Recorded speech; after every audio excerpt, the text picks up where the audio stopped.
Assalamualaikum warahmatullahi wabarakatuh. Hai semuanya, saya Nila Khairiyah, NIM 205222124, semester 4, Prodi Tadris Bahasa Inggris.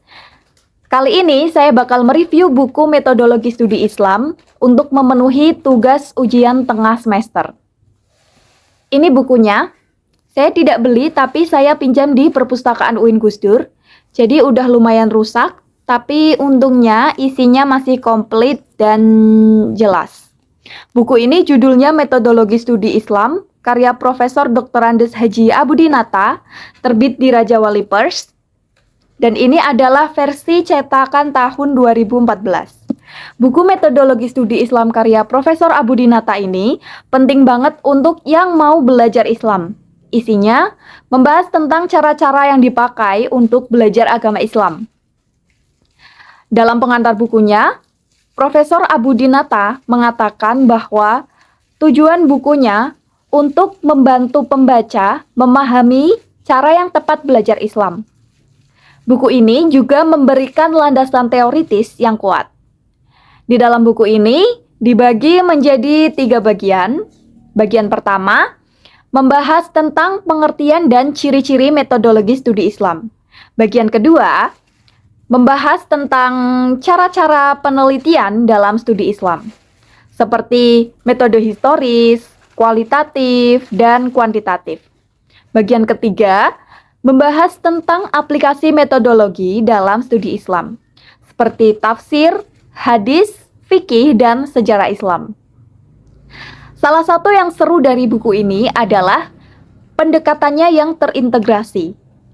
Profesor Abudin tidak cuma membahas satu penelitian, tetapi banyak cara yang bisa dipakai dalam studi Islam. Itu artinya, pembaca bisa memilih cara penelitian yang cocok untuk pertanyaan mereka. Selain itu, buku ini juga menjelaskan karakteristik dan tantangan dari masing-masing cara penelitian. Misalnya, dalam bagian tentang metode historis, Profesor Abudin membahas pentingnya kritisisme sejarah. Dalam metode kualitatif, beliau membahas pentingnya mengerti konteks sosial dan budaya. Sedangkan dalam metode kuantitatif, beliau membahas tentang statistik. Nah, selain membahas metode penelitian, buku ini juga membahas pentingnya menggunakan metodologi dalam belajar Islam. Profesor Abudin mengatakan bahwa metodologi yang tepat bisa membantu kita memahami sumber-sumber Islam dengan lebih baik, menghindari kesalahan interpretasi, dan menambah pengetahuan tentang Islam.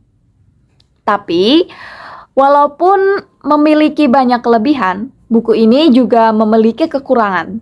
Salah satunya adalah bahasanya yang terlalu akademis dan sulit dimengerti untuk yang tidak terbiasa dengan bahasa akademis. Kemudian, buku ini terlalu teoritis dan kurang contoh konkret tentang cara-cara penelitian.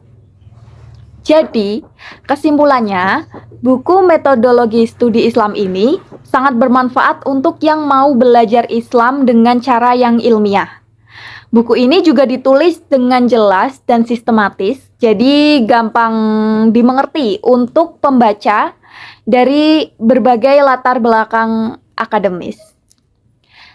Saya sangat menyarankan untuk pembaca buku ini bagi yang mau memperdalam tentang Islam dengan pendekatan yang ilmiah. Oke, saya rasa cukup sampai di sini review buku dari saya. Wassalamualaikum warahmatullahi wabarakatuh.